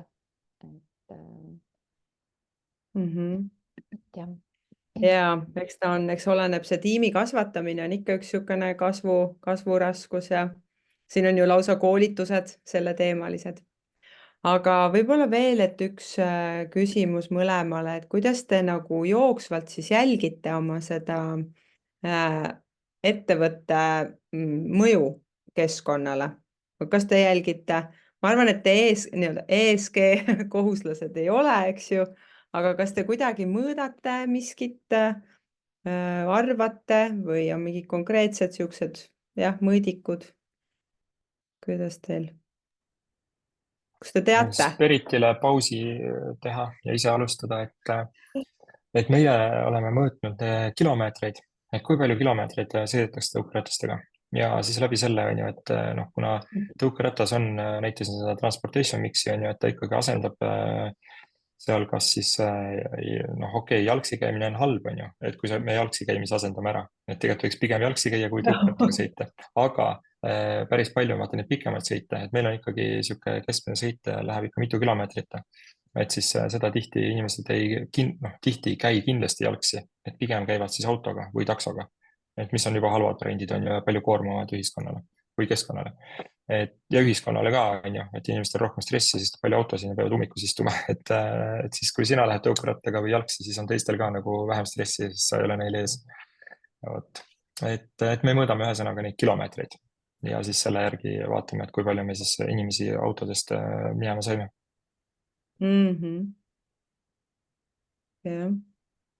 Ja kuidas teil, mitme aasta nüüd on 2 aasta siis võrdlus olemas või? 3, 4, 2022 ütlesid või? 20? Ei, ma vast arvu praegu ei öelnud. et kas sul on nagu mingi aastate võrdlus olemas juba ka, ja et on paremaks läinud? ja no jah, võrdlus on olemas, et noh, läheb paremaks järjest ja et rohkem sõite teevad, aga eks me saame veel paremini, aga ma ütlen, seal ei ole nagu see challenge, osaliselt on ka meie enda challenge, et me suudaksime tõukerattaid paremini blokeerida õigetesse kohtadesse, et inimesed saaksid kätte, neil akut täis hoida ja nii edasi, et üks inimese enda nagu käitumisharjumus, seal me näeme trendi, et seal läheb paremaks, et inimesed rohkem kasutavad ikkagi, asendavad raha autoga. Mul on siinkohal jätkuküsimus siis ka Taurile, et kui te juba mõõdate, siis kuidas seda välja kommunikeerida nii, et see muutub samal ajal rohepesuks? Tead, me seda ei olegi praegu välja kommunikeerinud, et ma nüüd hetkel ei oska öelda, miks ei ole, ma ise arvan, et noh, mis mul endal tuleb mõte pähe, miks me ei ole, et noh, eks see on ka natukene, noh, palju me siis konkurentidele avaldame infot, et palju meie sõidame, palju nemad sõidavad, et siis saab hakata arutama turuosasi, on ju, et seal on veidikene võib-olla see blokker, et miks võib-olla pole siiani välja kommunikeeritud ja kui sa küsid, et kas nüüd hakkame, siis ma samamoodi mõtlen kahtlevalt, et no, kas ma tahan nagu anda nii täpset infot välja. Et see on teil enda jaoks nagu enda mõõdik? Et jah, enda jaoks enda mõõdik, et ütleme jah, et kui me mõtleme, et noh, mis meie puhul on see, et kuidas me siis keskkonnale kasulikud oleme ja jätkusuutlikkusele kaasa aitame, siis meil ongi peamiselt see, et loomulikult on need tõukerattaplastikud on keskkonnale koormavad, loomulikult on see aku koormav, ma ei tea, LED-id, elektroonika, mis seal kõik on, aga see on vähem koormav, kui on üks suur auto, sest seal suures autos on samamoodi rehvid, neid on lausa 4 ja hästi suured. Seal on elektroonikat kõvasti rohkem, et meil on elektroonikat võib-olla nii palju, nagu on automaki sees, aga autol on veel iga funktsiooni juhtimiseks on eraldi aju.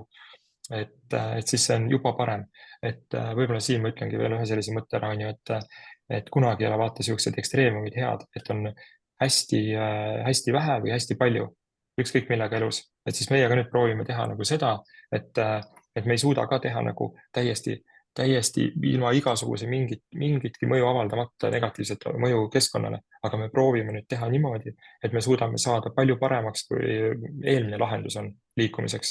Ehk siis eelmine lahendus praegu on põhiline auto, nüüd juba tõukeratas on parem. Veel parem on see, kui sa jalgsi liigud, sest see on ka juba tervisele parem ja siis on ka meie sotsiaalmaks võib-olla väiksem riigis, sest me oleme ise parema tervise juures, on ju.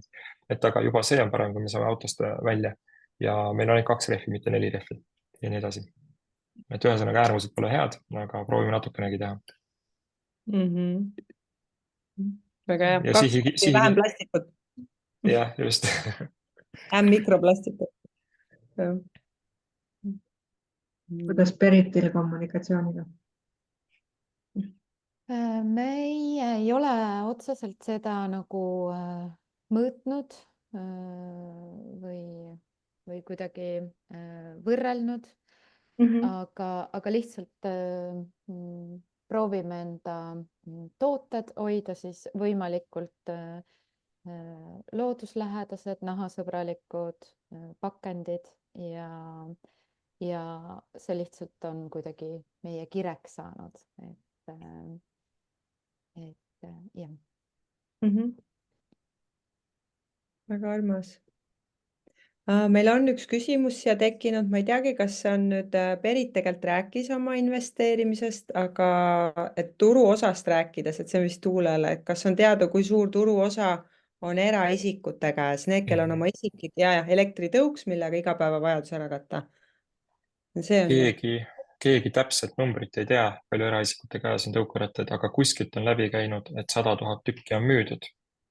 Aga neid hakati müüma päris ammu ja nagu ma alguses rääkisin, siis mõned tõukerattad peavad vastu 3–18 kuud, on ju, et siis võib olla nii, et paljud neist on juba ka prügikastis, on ju, ja siis lihtsalt on uued ostetud, et need ei pruugi 100 000 praegu olla, et täna, kui ütleme, et tulge kõik välja oma tõukeratastega, siis 100 000 tuleb tänavale, et võib-olla tuleb 80 000, võib-olla 50 000.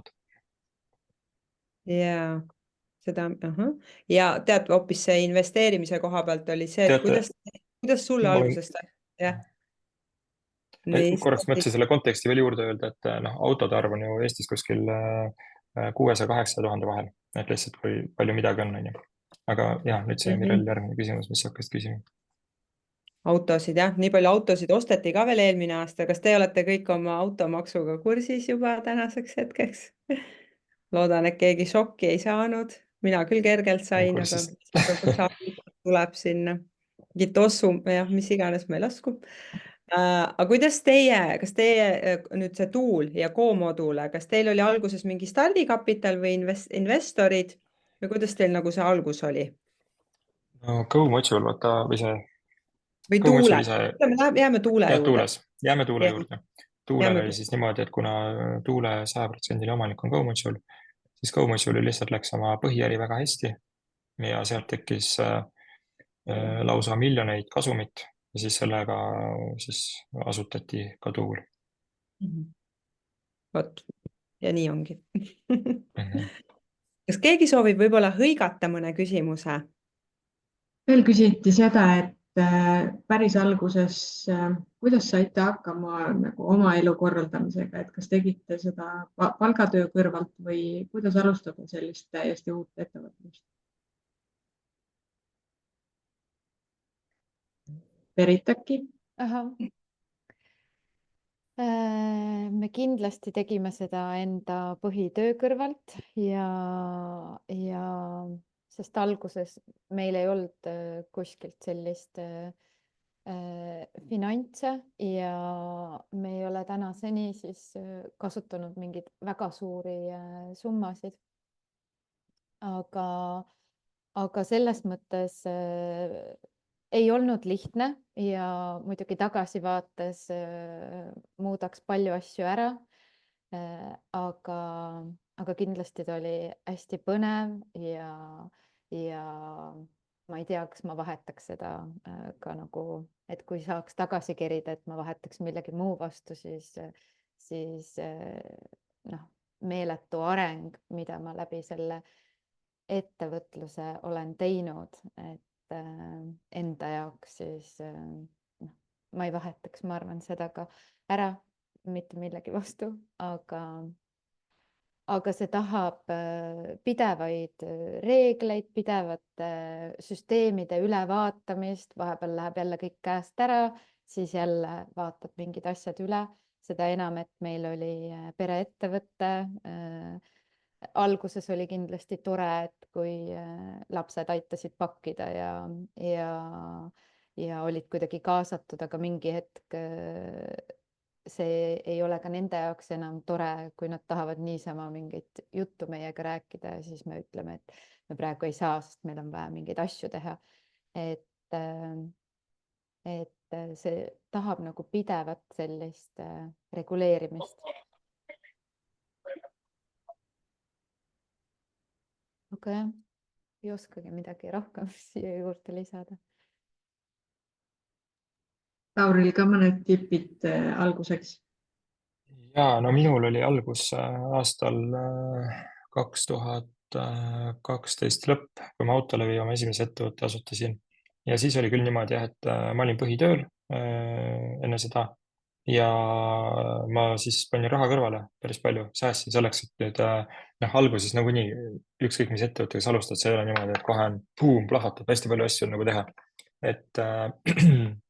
Et alguses ongi vähem teha, siis saabki põhitöö kõrvalt teha õhtuti, hommikuti, hädaolukorras päeval, lõuna ajal või tööpäeva sees on ju, näpistada natukene ja pärast tagasi teha see aeg, aga alguses kindlasti oma põhitöö kõrvalt ma soovitan teha palju riskivaba, saate rahulikult proovida ja uurida, sest väga palju, ma soovitaks nagu teha pigem põhjalikult nagu research'i, enne kui üldse midagi tegema hakata, et paberil kõik asjad nagu lahti kirjutada, sest tänapäeval on vaata võimalik kasutada ka erinevaid AI lahendusi, et võtta jutustada ChatGPT-ga mõnikümmend tundi, et saada väga hea ülevaade, et mis üldse turul toimub, kuidas seda võiks teha, mida ei peaks tegema, mis iganes, siis guugelda juurde, loe mingeid uurimusi, turu-uuringuid ja siis nagu hakka pihta ja selleks see tegevus on tegelikult võimalik teha põhitöö kõrvalt nagu ära, et pühenda lihtsalt oma õhtud, et sellele ja siis säästa raha ka ja siis mingi hetk on juba kuhugi maale viidud, midagi on juba käima tõmmatud, võib-olla mingit käivet tuleb ka,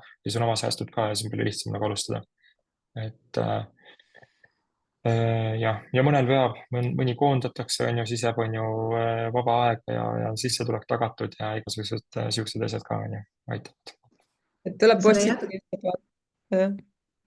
jätkusuutlikkuse koha pealt, et kui meil on siin väga palju noori ettevõtjaid ja alustavaid ettevõtjaid ja oma ettevõtte muutjaid, et mis on sellised võib-olla suurimad fail'id, mis teil olid, mida saaks nüüd siis, kui ma mõtleksin uuesti, et mida ma võiksin selles majanduskeskkonnas muuta, mida ma võiksin oma sellise väikeettevõttega tegema hakata üldse, et kust leida neid ideid ja kuidas vältida võib-olla suuremaid fail'e.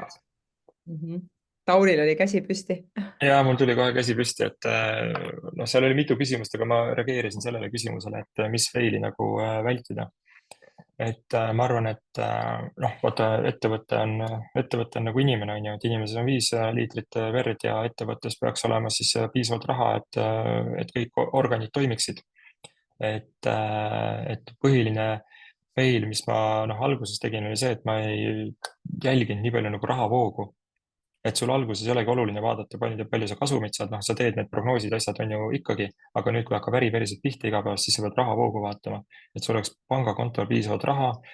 10. on vaja, on ju, tööjõumaksud maksta, 20. on vaja käibemaks maksta, ilmselt 5. kuupäeval on vaja palgad maksta, siis on sul mingisugune hankija, on ju, et kõike seda nagu jälgida, et sul nendel päevadel oleks piisavalt raha kontol, et siis sa ei sure ära. Et see on nagu üks suuremaid põhjuseid, miks ettevõtteid ka, ma ise olen rohkem startup ettevõtteid teinud, on ju, ja põhiline põhjus, kui startupide seas ka uuringuid on tehtud, on see, et lihtsalt cash saab otsa, nagu raha on otsas, sellepärast surevad ära. Mitte sellepärast, et rahavoogu ei oleks, aga raha saab otsa, et siis sa peadki lihtsalt rahavoogu juhtima, et raha oleks õigetel aegadel. Vot, et see, ma ütleks, on niisugune asi, mis kohe alguses vaadake, kas või lihtsalt tavaline Exceli tabel, nädalad või oleneb, mis tsükkel teil on, võib-olla teil on iga kuu peab olema raha olemas, aga kui on iga nädal, et siis jälgid lihtsalt iga nädal, palju raha sisse tuleb, palju välja. Ja alustatujatele kindlasti seda, et kui te maksetingimusi kokku lepite, siis ise saate raha varem kätte ja siis maksate alles teistele. Ehk siis, kui tarnija käest saate kauba, et kui ta ütleb, et maksetingimus 7 päeva, siis proovige ikka, et äkki saab 14 või 21 või 30 ja siis oma hankijatelt, kellele te müüte, proovige siis, Veritil on hea, et temal e-poest ostetakse, siis saab raha kohe kätte, on ju, ja oma hankijatele saab hiljem tõenäoliselt maksta, et see aitab nagu rahaliselt toime tulla paremini. Aga see aitab ka tulla siis toime, kui su ettevõte kogu aeg kasvab, et siis sul tegelikult rahavoog kogu aeg kasvab ja siis ongi hästi, on ju, et sa saad siis ära toita, aga kui sul on vahepeal tekib see, et raha tuleb vähem peale, aga kulud on olnud nagu suuremad, siis on jällegi nagu halb, et rahavoo juhtimine. Vot. Veritilt mõned alustaja soovitused, mida mitte teha? Minul oli see, et mina liitusin erinevate organisatsioonidega, kus ma sain erinevaid mentoreid, et just, et kuna mul ei olnud seda algset baasi nii-öelda, kui me alustasime, et ma olen küll enamus elu olnud ettevõtja, aga ma olen olnud ühe mehe ettevõtja nii-öelda, et vastutan ainult enda eest. Et siis need organisatsioonid, et seal on päris tihti on tasuta mentorid ja sa saad nagu pitch ida mingeid oma mõtteid, põrgatada mingeid ideid ja tegelikult ongi see, et alguses ajas hullult närvi. Nagu ei olnud nii tore, kui keegi ütleb su ideele, et see ei ole hea või ära seda küll tee, siis mida rohkem sa seda nagu läbi mõtled, siis sa leiad sinna argumente ja siis sa leiad selle tugeva nagu baasi enda jaoks või müüd seda ideed veel rohkem endale maha ja teed tegelikult selle põhja veel rohkem selgemaks, et miks sa seda teed.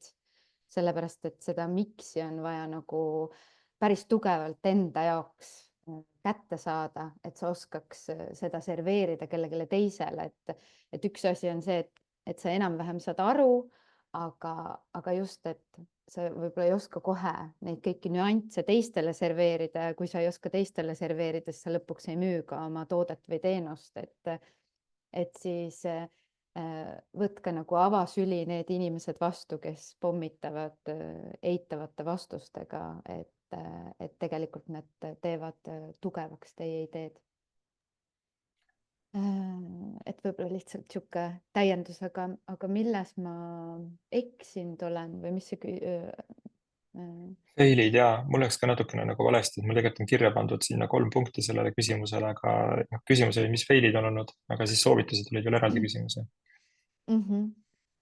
Aga mul võib-olla ei tulegi kohe, ma tean küll fail'e, aga millest ma nagu praegu õppida saaks, siis mul selliseid fail'e kohe ei tulegi, et võib-olla sa vastad sellele ise, Lauri, võtad üle. Ma fail'id vastasin ära, aga ma võib-olla siis, mulle tundub, et praegu on juba see lõpuaeg enam-vähem, et ma siis ütlen need oma soovitused ära, et siin oli niisugune küsimus, et millele siis tähelepanu võiks alustada ettevõtjad pöörata. Et esimene asi, ma soovitaks seda, et kõik ehitage oma ettevõtte esimesest päevast alates niimoodi, et see suudaks ilma teie ette toimida ja et ei peaks süsteeme nagu ümber lülitama. Näiteks võtate, teete ja hakkate tellimusi vastu võtma enda isiklikule meilile ja siis need üks hetk hakkab nagu kasvama ja no mega raske on ümber lülitada. Et juba algusest peale tehke juba, ma ei tea, kas või ettevõtte email või eraldi email, mingid kontod, kui te, noh, ma ei tea, minul on igal pool startup'ides olnud, et võtad mingid subscription teenused, need ka kõik juba töömeiliga, eraldi selle ettevõtte meiliga, et kõik asjad saaks ehitatud niimoodi, et arvestusega, et sellest tulebki suur ettevõte. Et alguses küll nokitsed põlve otsas, aga üks hetk on niimoodi, et ettevõte kasvab ja kasvab, aga siis nagu hakata ümber lülitama, süsteemi ümber tegema. No see on täielik peavalu, et proovige seda vältida, et ehitage algusest peale niimoodi. Ja siis seda arvestage ka, et ettevõtte protsessid saaks siuksed, et kui teid ei ole, et see ettevõte ikka suudaks toimida, et keegi teaks, et kuidas asjad toimivad, et seda ka nagu seal samas juures silmas pidada. Siis teine asi, mõõtke maksimaalselt oma tulemuslikkust, ükskõik mis te teete. Et kui te ei mõõda, siis te ei tea nagu mida muuta ja ei tekigi neid ideid, vaata. Et kohe, kui sa mõõdad mingid numbrid näed, siis tekib mingi mõte, et kuidas mõõta või kuidas muuta, mida muuta.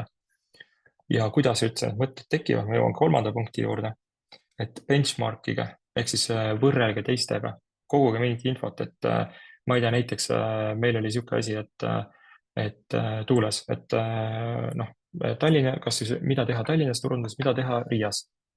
Siis ma võrdlesingi, et okei, kui me sihtgrupp on seal 18 kuni 45 aasta vanune inimene, siis kui palju neid on Tallinnas ja kui palju neid on Riias. Ja siis võrdlesin meie kasutajabaasi vastu, et kui palju meil neid on juba käes Tallinnas ja kui palju on käes Riias. Ja siis see number andis mulle vastuse, et kuule, et mul on siin 80% juba Tallinna kasutajatest käes. Mul ei ole mõtet Tallinnas tegeleda selle customer acquisitioniga, mul on mõistlik siin hoopis vaadata, et inimesed rohkem, vabandust, mitte customer acquisition ehk siis uute klientide leidmisega. Et mul on siis mõistlik tegeleda Tallinnas sellega, et olemasolevad kasutaksid rohkem. See on turunduse fookus. Ja Riias on see, et meil on vaja uusi kasutajaid juurde, sellepärast seal meil ei ole see number käes. Et benchmarkisin ühte turgu teise vastu. Ja hea, ma sain enda numbreid benchmarkidega tihti ei saa, siis guugeldage, küsige ChatGPT käest, otsige välja mingi number on alati parem kui mitte üldse number, et siis ta annab mingi suuna kätte. Et jah, ühesõnaga benchmarkige, ehk siis võrrelge teistega, kasutage turu paremat praktikat, mõõtke maksimaalselt oma tulemuslikkust ja ehitage see ettevõtet algusest peale niimoodi, et protsessid oleks paigas, kõik emailid ja asjad oleks niimoodi loodud, et te ei peaks asju ümber tegema poole tee peal. Need võib-olla 3 soovitust. Saaks ühe soovituse juurde siia lisada.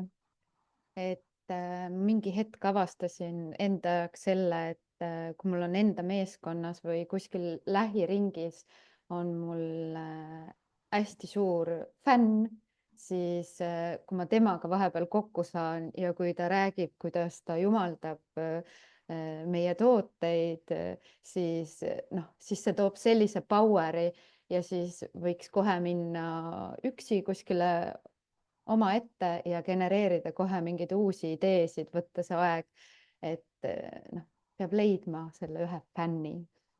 Muidugi neid on palju rohkem, aga hoidma seda ühte fänni hästi enda lähedal, et ta annaks sulle seda power'it.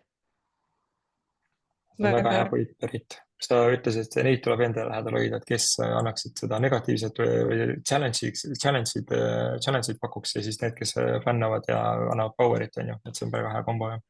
Väga hea point. aga siit ma palun osalejatelt ka meile power'it juurde, et ma olen teile chati pannud tagasiside vormi, et väga sooviksime kuulda seda, et mida järgmine kord teistmoodi teha ja mida rohkem teha.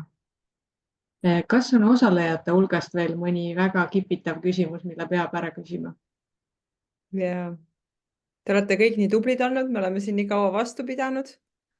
Õhtu juba käes, aga väga põnev on olnud. Kas on Ja- kellelgi midagi, mida meie unustasime küsida? Vist ei tule. Aga kas me võime kõik oma ka emotikoniga oma emotsiooni näidata, kui me kaamera pilti ei näita? Et kuidas meeleolu on ja suured tänud saadetakse siit edasi. Suur tänu teile ka ja hindamatu väärtusega kõik see teadmine, mis tuli otse Beritilt ja otse Taurilt, et üliäge. Et siin oli väga palju asju, ma isegi panin kirja. Üks võib-olla slogan, et tasub lugeda uuringuid, võid leida äriidee, mis ma kohe Beritilt sain. Et kunagi ei tea. Ja tõmbame siis otsad kokku vist. Suured Jah. tänud teile. Aitäh teile ka. Head Ja ideest. ilusat õhtut. Ja Ilusat aitäh. õhtut kõigile. Ilusat õhtut. Aitäh! Hästi õhtut.